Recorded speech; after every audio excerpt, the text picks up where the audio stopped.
నరేంద్ర మోదీ ప్రధానిగా బాధ్యతలు చేపట్టిన 2014లో అప్పటి ప్రభుత్వం మేక్ ఇన్ ఇండియా నినాదాన్ని అందుకుంది. గత 10 ఏళ్ల కాలంలో మేక్ ఇన్ ఇండియా అంతగా దూసుకుపోయినట్టు కనిపించలేదు. పాత నినాదం మేడ్ ఇన్ ఇండియా కరెక్ట్ అన్న అభిప్రాయం మరోసారి కలుగుతోంది. కాకపోతే నాటికి నేటికి కొంత వ్యత్యాసం ఉంది. మన పొరుగు దేశాల ఉత్పత్తులను మనవుగా మార్చి ఎగుమతి చేయడం ద్వారా మనం మేడ్ ఇన్ ఇండియా నినాదాన్ని మరింత ముందుకు తీసుకెళ్తున్నాం. అంతర్జాతీయంగా వ్యతిరేకతను ఎదుర్కొంటున్న చైనా లాంటి దేశాలు మేడ్ ఇన్ ఇండియాకు జై కొడుతూ వాణిజ్యపరంగా లాభాలను ఆర్జిస్తున్నాయి.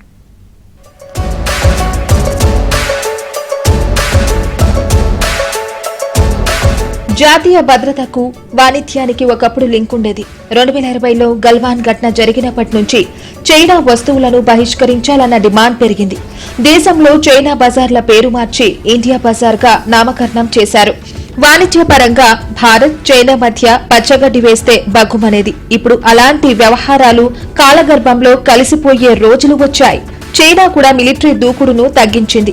సరిహద్దుల్లో సేనల ఉపసంహరణకు దిగిన నేపథ్యంలో డ్రాగన్ కంట్రీతో వాణిజ్యం పట్ల భారత్ సానుకూల వైఖరిని ప్రదర్శిస్తోంది.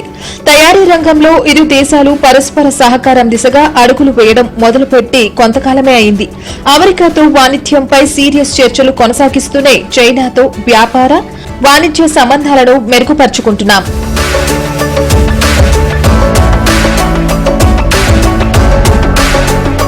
ప్రస్తుతం భారత తయారీ రంగం మరో ఘనతను తన ఖాతాలో వేసుకుంది. చైనాకు చెందిన స్మార్ట్ ఫోన్లు, ఎలక్ట్రానిక్స్ కంపెనీలు మన దేశంలో స్థాపించిన యూనిట్లలో తయారు చేసిన ఉత్పత్తులను అమెరికా, పశ్చిమాసియా, ఆఫ్రికా దేశాలకు ఎగుమతి చేయడం ప్రారంభించాయి. గతంలో చైనా, వియత్నాం నుంచి ఆ దేశాలకు ఈ ఉత్పత్తులు తరలి వెళ్లేవి. మన దేశంలో ఉత్పత్తి సామర్థ్యాలు మెరుగై ప్రభుత్వం నుంచి స్థిరంగా ప్రోత్సాహకాలు లభించడంతో ఎలక్ట్రానిక్స్ తయారీ కార్యకలాపాలు బాగా పెరిగాయి. ఈ నేపథ్యంలోనే మన దేశంలోని చైనా యూనిట్లు కూడా ఇక్కడి నుంచి ఎగుమతులు చేస్తున్నాయి.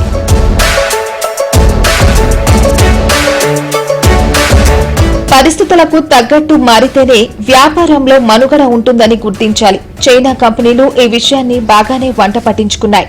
ఇప్పటి వరకు భారత్ మార్కెట్ పైనే దృష్టి పెట్టిన ఈ కంపెనీలు ఇప్పుడు ఎగుమతులకు భారత్ ను కేంద్రంగా మార్చుకుంటున్నాయి. యూరోపియన్ యూనియన్, అమెరికా దేశాల్లో తమకు ఎదురవుతున్న ఆంక్షలను తప్పించుకునేందుకు భారత్ లో తయారీకి జై కొడుతున్నాయి.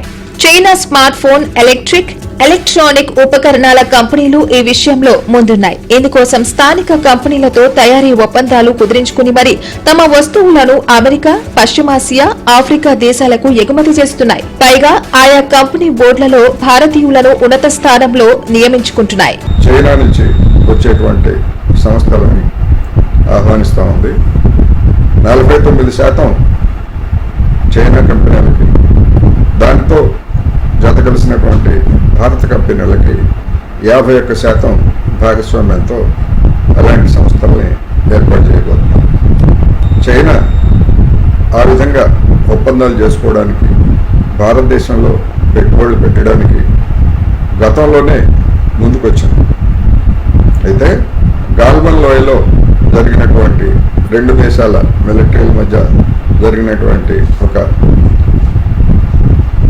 పరిణామాల కారణంగా ఆ తర్వాత చైనా నుంచి ఎలాంటి పెట్టుబడులని స్వీకరించకూడదు. ఇప్పుడు మళ్ళా వాటన్నింటినీ పక్కన పెట్టేసి చైనా నుంచి పెట్టుబడులను ఆహ్వానిస్తాం. ఈ చైనా కంపెనీలు కూడా ముందుకు వచ్చేటువంటి అవకాశాలు కనిపిస్తున్నాయి. ఒప్పో మొబైల్స్ ఇండియా 2023-2024లో తొలిసారిగా ఎగుమతుల ద్వారా 272 కోట్ల విదేశీ మార్కాన్ని ఆర్జించింది. రియల్మీ మొబైల్ టెలికమ్యూనికేషన్స్ ఇండియా 114 కోట్లు ఆర్జించింది. చైనాకు చెందిన టెలివిజన్, గృహోపకరణాల సంస్థ హైసెన్స్ గ్రూప్ దేశీయంగా తయారు చేసిన ఉత్పత్తులను 2024 ప్రారంభం నుంచి పశ్చిమాసియా, ఆఫ్రికాలకు ఎగుమతి చేస్తోంది. హైసెన్స్ స్థానిక తయారీ భాగస్వామి ఎపాక్ డ్యూరబుల్స్ సంస్థ ఆంధ్రప్రదేశ్లోని శ్రీ సిటీలో 100 కోట్లతో తయారీ ప్లాంట్ నెలకొల్పింది. లెనోవో గ్రూప్ తన సర్వర్లు, ల్యాప్టాప్లను భారత్ నుంచి ఎగుమతి చేయాలని ప్రణాళిక సిద్ధం చేస్తోంది.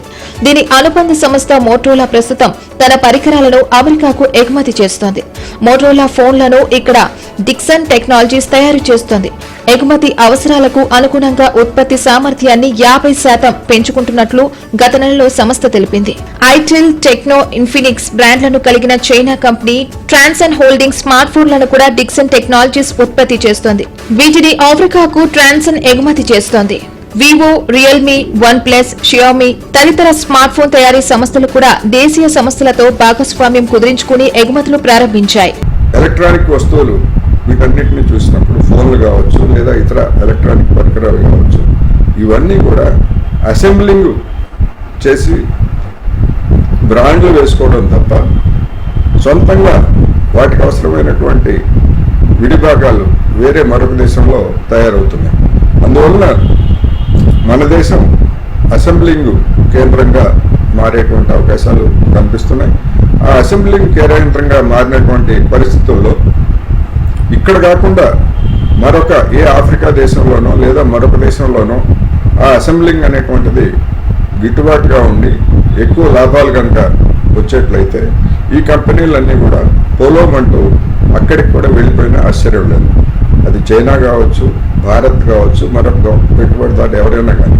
అందువలన మన దేశం మేక్ ఇన్ ఇండియా అంటే మన దేశం సొంతంగా ఉత్పత్తి చేసేటువంటి వస్తువులకు ప్రాధాన్యత ఇస్తేనే ఎప్పటికైనా అభివృద్ధి అనేటువంటిది స్థిరంగా ఉంటుంది. ఇంతకీ భారత్ ను చైనా తన ఉత్పత్తి కేంద్రంగా మార్చుకోవడానికి అమెరికా అధ్యక్షుడు డొనాల్డ్ ట్రంప్ విధానాలే కారణమని చెప్పుకోవాలి. ట్రంప్ రెండోసారి అధికారం చేపట్టాక చైనాపై అమెరికా మరింత రెచ్చిపోతోంది. చైనా ఉత్పత్తులపై ఏకంగా 145% సుంకం విధించింది. రేర్ ఎర్త్ ఖనిజ ఉత్పత్తుల కోసం ఈ సుంకాల పోటు కొద్దిగా తగ్గించినా చైనా వస్తువుల దిగుమతులు ఇంకా 55% సుంకాల పరిధిలో ఉన్నాయి. భారత్పై ఉన్న 26%తో పోల్చితే ఇది 29% ఎక్కువ. భారత్, అమెరికా మధ్య ద్వైపాక్షిక వాణిజ్య ఒప్పందం కుదిరితే ఈ పోటు కూడా ఉండకపోవచ్చు. అందుకే చైనా మనల్ని తన వాణిజ్య అవసరాలకు ఉపయోగించుకుంటోంది. వాణిజ్య అభివృద్ధి చెందుతున్న నేపథ్యంలో మనం కూడా ప్రోత్సహిస్తున్నాం.